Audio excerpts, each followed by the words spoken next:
secret anger management technique: serving them a sandwich. When you're angry, have you ever found yourself getting even more angry and frustrated because you can't seem to explain what's bothering you?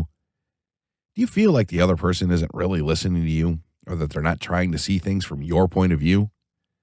When this happens, you probably end up raising your voice, talking even faster, or maybe even becoming verbally or even physically abusive.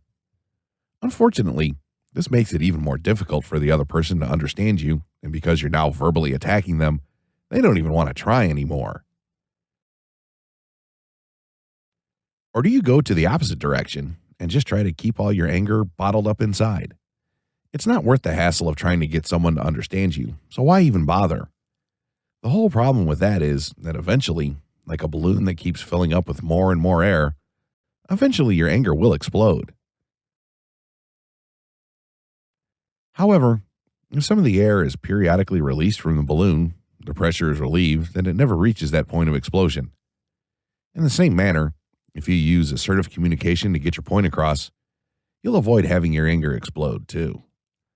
Assertive communication is an anger management technique that involves using honesty and effective communication to explain your feelings in a non-hostile fashion. The most difficult part of using assertive communication is to express your thoughts or feelings in such a way that you don't make the other person angry or defensive. After all, to be able to control your own anger, it's sometimes necessary to be able to control the other person's angry response. If you can keep the other person calm, it's often easier for you to remain calm also. The reason that it is so difficult is because generally, people don't like to be criticized. When you tell someone they did something wrong or what you don't like about their behavior or how they hurt your feelings, you can very often put them on the defensive. And someone who is on the defensive is just one small step away from anger. One of the best ways to use assertive communication is a technique called the compliment sandwich. The meat of the sandwich, your complaint or criticism or concern, is sandwiched between two pieces of bread, which are compliments or positive feedback. In order to make the other person feel less defensive and more receptive to your complaint or criticism, begin by offering them a compliment, a piece of bread. Then follow it up with your main concern, the meat, and finish with another compliment, the other piece of bread. An example of serving someone a sandwich. As an example, John, you're one of the best salesmen I have on the team. Your numbers are phenomenal. First compliment, positive feedback. But the guys in accounting tell me you haven't been turning your reports in on time, and it's causing them to get behind with the auditors. Your concern.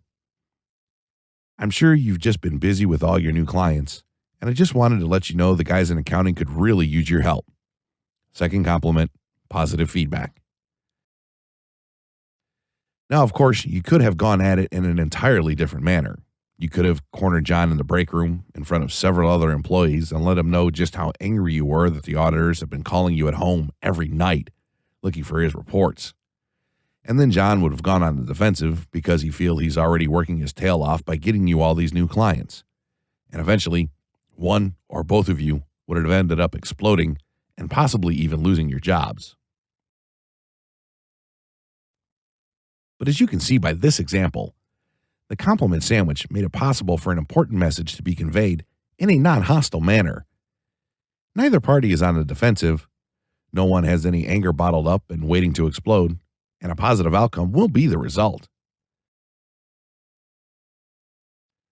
There are a few key considerations to keep in mind when using the compliment sandwich. First of all, your compliment has to be real and genuine. As difficult as it may seem with some of the people you have to deal with, you need to be able to come up with at least 2 sincere compliments.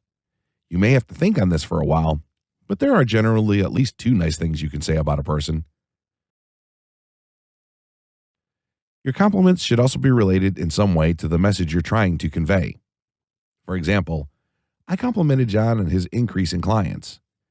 Had I complimented him on his tie, he wouldn't have seen that I understood he had been doing a lot of extra work lately. He might have gone on the defensive thinking that I didn't understand he's already been putting in a lot of extra effort.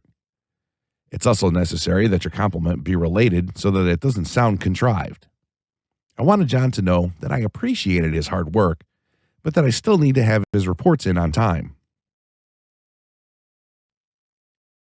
The next time someone hurts your feelings or makes you angry, try offering them a compliment sandwich, and you may be pleasantly surprised at the results.